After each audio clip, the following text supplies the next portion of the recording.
Oi, gente, eu vou gravar aqui alguns vídeos com comentários sobre a lista 2 da professora Jamile. Se ela me autorizar, eu deixo para vocês verem.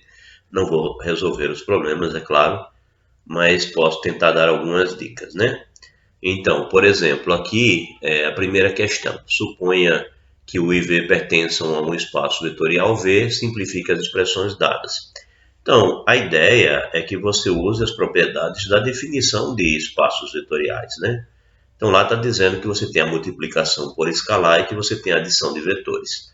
Então, você olha para aquele U e para aquele V como se fossem X e Y. São vetores que você não conhece. E a ideia é usar a distributividade, né, sair fazendo multiplicações, fazendo somas, de tal forma que, por fim, você tenha uma expressão mais simplificada, porque ali está muito diluído, né? Você tem um número aqui multiplicando o 5U, depois multiplicando o menos 6V, aqui duas vezes o 3U, aqui duas vezes o V. Então, o que você vai fazer é exatamente isso aí, você vai distribuir aqui, ó. Vai fazer o 4 vezes 5U, depois o 4 vezes menos 6V, depois 2 vezes 3U, depois duas vezes o V, e depois colocar o U em evidência, ou seja, vai ficar alguma coisa do tipo um número vezes U, né? Vai ficar um número vezes U, mais um outro número vezes V. Essa vai ser a forma mais simplificada que você vai conseguir. Então a mesma coisa vai acontecer com esse segundo item aqui. A mesma coisa, vai pegar o 6, distribuir, né? E depois somar, e vai ficar com a mesma forma, um número vezes U, mais um número vezes V. Então essa primeira questão é apenas isso. Segunda questão, quais dos seguintes subespaços de R3, quais dos seguintes são subespaços do R3? Ora, para ser subespaço, você precisa, primeiro, que o zero esteja lá, né? E segundo, pelo menos, o zero tem que estar lá. E segundo, você tem que, quando você multiplica por um escalar, o vetor, tem que continuar dentro do mesmo conjunto. E quando você soma dois vetores do mesmo tipo, tem que continuar dentro do mesmo conjunto também.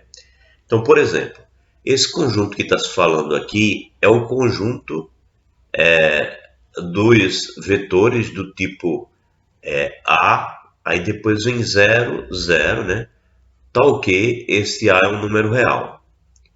Então, é esse o espaço que você tem aqui, né? O subespaço que você tem aqui, chamado de U, é o subespaço que você tem aqui, né? Se for subespaço, são essas as formas dos vetores. Então, o zero está aí? Bem, claro que está, né? Se você pegar o A igual a zero, o zero vai estar lá.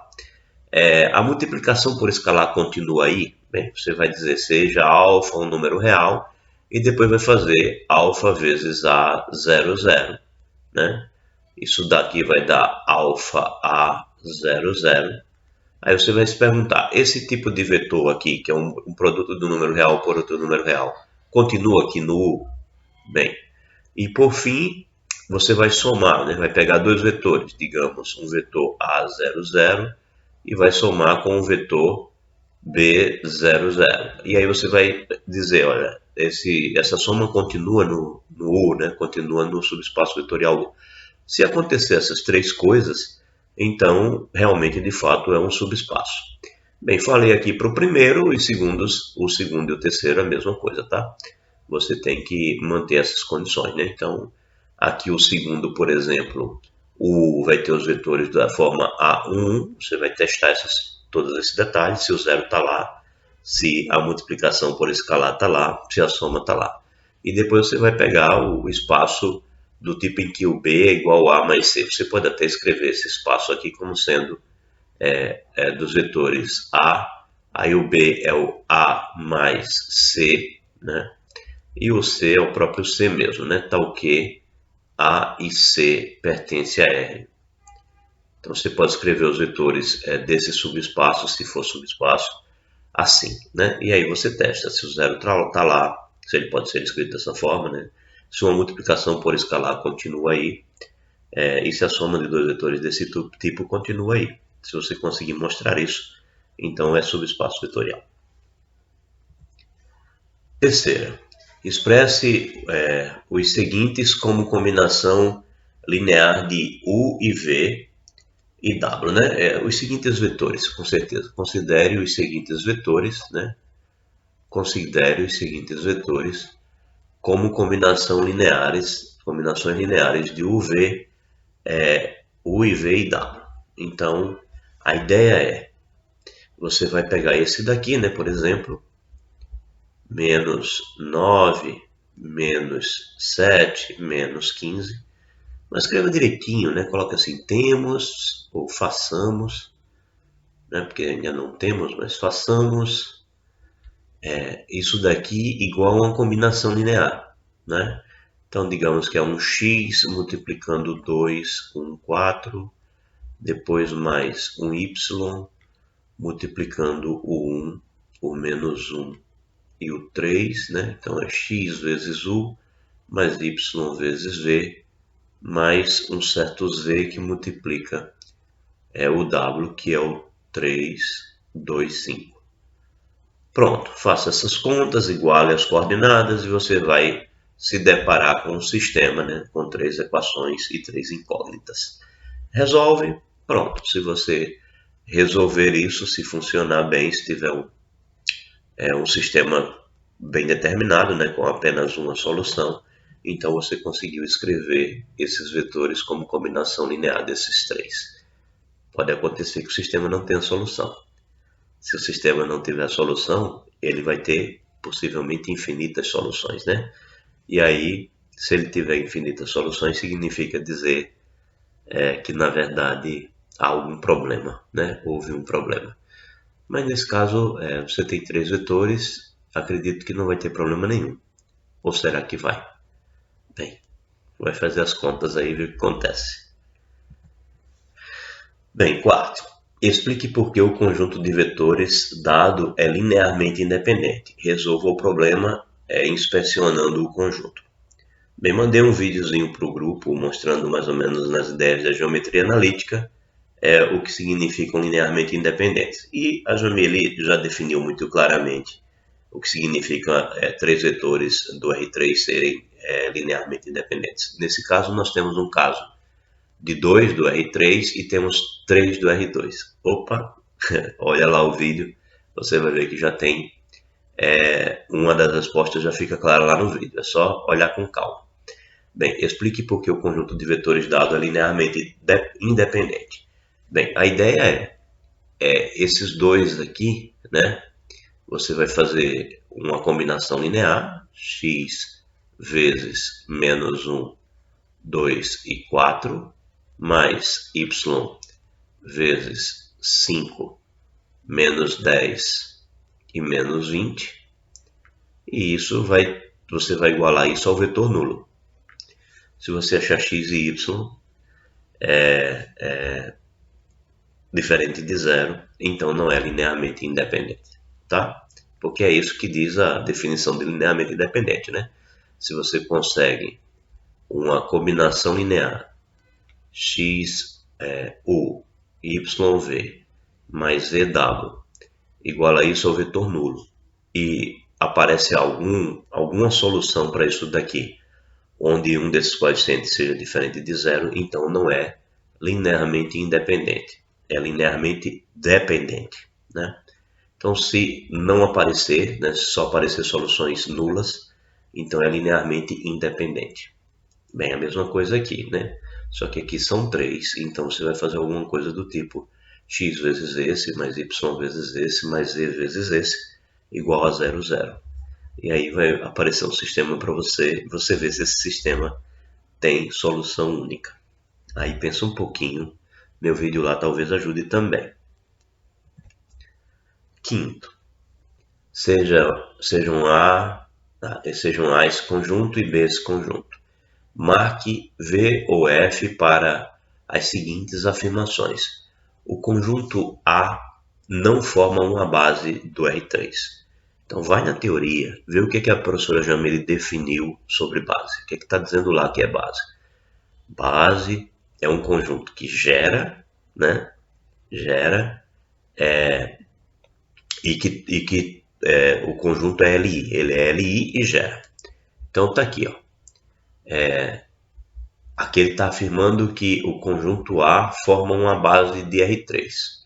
Bem, tem 3 vetores, então pode ser uma base do R3, basta que seja LI. Se for LI, acabou, né? Porque já tem a quantidade exata para poder ser uma base. Então, se são 3 e for LI, gera. E o conjunto B forma uma base de R3. Bem, não sei, né? Aí não dá, né? Não tem 3, né? Então pensa aí um pouquinho e dá a resposta, mas justifica, tá? Escreve por que não é uma base. Se eu disser muito, eu respondo a questão, né? Bem clara. 6. Determine o vetor V, o vetor coordenadas de V, né? Você tem aqui o 6 e o 2 em relação às seguintes bases. Olha, então você vai procurar de novo um X que vai multiplicar. Você quer escrever o vetor V em relação a essas bases. Então, em relação à base alfa, por exemplo, x vezes 3, 0, mais y vezes 0, 2. Você quer que isso dê o vetor V. 6, 2. Pronto. Aí vai fazer isso aqui, vai aparecer um sistema, né? X vezes 0 vai ficar 3x. Y vezes 0 vai dar 0. X vezes 0 dá 0. Y vezes 2, opa, aqui é uma vírgula. Y vezes 2, 2y. Então você tem isso aqui. 6 e 2. Bem, com essa igualdade você deve determinar quem é o x e quem é o y, né? E aí se você tem o x e o y, pronto, você acabou de mostrar que x vezes esse mais y vezes esse vai dar essa base. Então era para determinar o vetor de coordenadas. O vetor de coordenadas vai ser nessa base o vetor xy que você vai encontrar, tá? Então faz a mesma coisa para beta, né? Vai mudar esses vetores aqui. Isso aqui continua o mesmo, que é o vetor V. E depois faz a mesma coisa para a base gama, se for base. Então, vai sempre funcionar. Ah, mas ela afirma aqui as seguintes bases. Então, todos são bases, ok? Vai sempre funcionar, vai ter sempre o x e o y valendo. Beleza? 7. Em cada parte, encontre o vetor de coordenadas w em relação à base o 1 e o 2. Então, ele quer agora que você encontre o vetor de coordenadas w em relação a essas duas bases. Então agora você tem que isso daqui é o vetor de coordenadas. Então você vai ter que 3 vezes esse u1 mais, no nosso caso menos, vou escrever assim, mais menos 7 vezes o u2, né? Isso vai dar um certo vetor aqui. Esse é o vetor que você vai encontrar, né? Em cada parte, ou seja, em cada uma dessas, na letra A e na letra B, encontre o vetor de coordenadas w, está aqui as coordenadas, então é 3 e menos 7, né? Em relação à base o 1 e o 2, então o 1 e o 2 é que formam a base, então a combinação linear do 1 com o 2 tem que dar o vetor que você está procurando, e as coordenadas são essas, tá? Então é só isso. Aí faz isso aqui, faz na A, faz na B, e vê o que aparece. Acho que ficou claro, mas pode ser que alguém se enrole um pouquinho, mas tenta aí. Mas a ideia é só essa, tá? São esses dois números aqui que você vai encontrar. Nesse caso você tem letras, então vão ter letras aqui também envolvidas, né? Isso, porque aqui vai ser A, aqui vai ser B. Bem, é com você aí. 8. Se U é essa matriz e V é essa matriz, né? São matrizes quaisquer de ordem 2, dado o produto interno, né, o produto interno que foi definido aqui é esse, ó. Isso aqui é uma definição, tá, gente? Isso aqui tem que obedecer. Essa é a definição que foi dada para o produto interno. E aí ele diz aqui, e os vetores U como sendo isso daqui e V como sendo isso daqui, determine o ângulo entre U e V. O que você deve fazer nesse caso é procurar a formulazinha do ângulo, né? Você tem a formulazinha do cosseno entre dois ângulos, entre dois vetores, né? Cosseno do ângulo entre dois vetores. É isso que você deve procurar então. Então, aqui você vai precisar lembrar da formulazinha, né? Então é cosseno do θ, ou seja, eu estou chamando de θ o ângulo que você vai procurar, tá certo? Escreva isso com cuidado, claro. Isso vai ser o produto interno entre os dois vetores, né? A gente aqui está escrito apenas o V, vou escrever igual, tá? Então isso aqui é o produto interno, o V, dividido pela norma, né? Pela norma do vetor U vezes a norma do vetor V. E vocês devem lembrar também que a norma de um vetor ela é igual à raiz quadrada do produto interno de um vetor com ele mesmo. Então, usando essa fórmula, né, lembrando que esse produto aqui, U vezes U, é você substituir no lugar das coordenadas de V, colocar as coordenadas de U duas vezes, né? U vezes U. Então, você vai fazer essa conta, vai encontrar um número, vai extrair a raiz quadrada, vai dar esse valor daqui. Depois você vai pegar e vai colocar só as coordenadas de V, né? Vai ficar V vezes V aqui. Vai achar um número para colocar aqui, no lugar dessa norma. Né? Enquanto que U vezes V é exatamente esse produto, é a aplicação dessa fórmula, usando esses números. Então você vai ter um número em cima, um número embaixo. Certamente vai encontrar um número possível de você identificar quem é o cosseno, e se não encontrar um número possível, talvez tenha que usar uma calculadora para saber, mas provavelmente deve dar um número possível. Então não é também muito difícil, é basicamente aplicar essas duas fórmulas, tá? E essa definição, tá bom? É basicamente conta, saber as fórmulas e usar a definição. Bem, 9, seja t, né? É uma função, né, que pega o conjunto das matrizes 2 por 2 e leva no R2. Então, ela pega matrizes, né, que tem 4 entradas, e aí ela faz uma conta e leva para um par de números. Como é que ela faz isso? Ela pega as matrizes e faz A menos C, ou seja, faz a diferença desses dois, coloca na primeira entrada. E faz B mais C e coloca na segunda entrada. Aí a pergunta é, verifique se T é linear. Então, busca na memória o que significa uma função, ou seja, uma aplicação de um espaço vetorial em outro espaço vetorial, se ela é uma transformação linear. Bem, para ela ser uma transformação linear, você tem que T de um número, alfa vezes a matriz A, vai ter que ser igual a alfa vezes T de A. E se você fizer T de A mais B, ou seja, a soma de duas matrizes, isso vai ter que dar T de A mais T de B. Mais T de B. Então, se chama a matriz A, como ela chamou aí de A, B, C, D, A, B, C, D, né? E chama a matriz B de F, G, H, certo? E aí, A mais B nada mais é do que a soma das duas. Aí lembrando que quando você somar, por exemplo, a primeira entrada vai ser A mais E, né? Enquanto que a terceira entrada aqui vai ser C mais G. C mais G. Então, na hora de olhar para a fórmula, esse nosso A mais E é esse A aqui, né? É a primeira entrada dela. Aqui vai ter um outro número, aqui vai ter um outro número. E o nosso C aqui é esse número aqui. Então, vai ficar exatamente com essas letrinhas aí, tá? Bem, aqui a questão é toda algébrica, é só letra. E aí você vai verificar se essas duas coisas acontecem, né? Então, alfa A, por exemplo, você vai dizer que é simplesmente, que vai ser alfa A, é simplesmente alfa Azinho, alfa Bzinho, alfa Czinho e alfa Dzinho.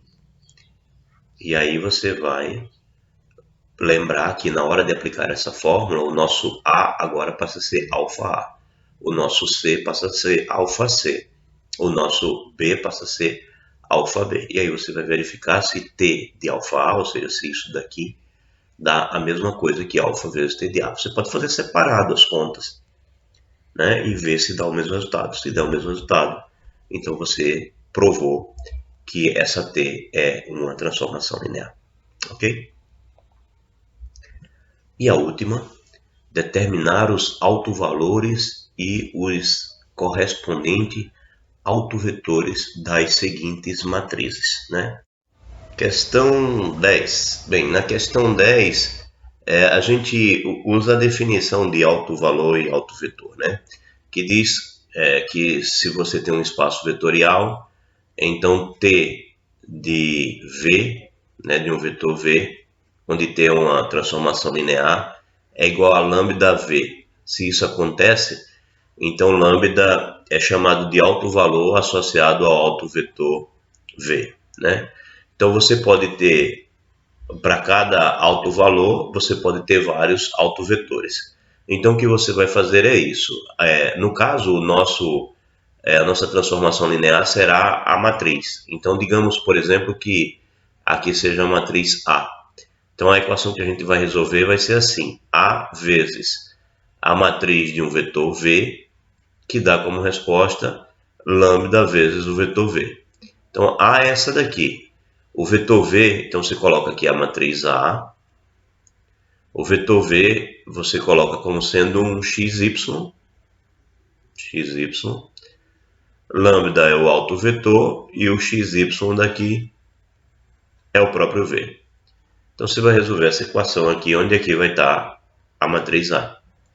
Bem, naturalmente, quando você for fazer aqui com a B, aí você vai ter a matriz B com os seus 9 números.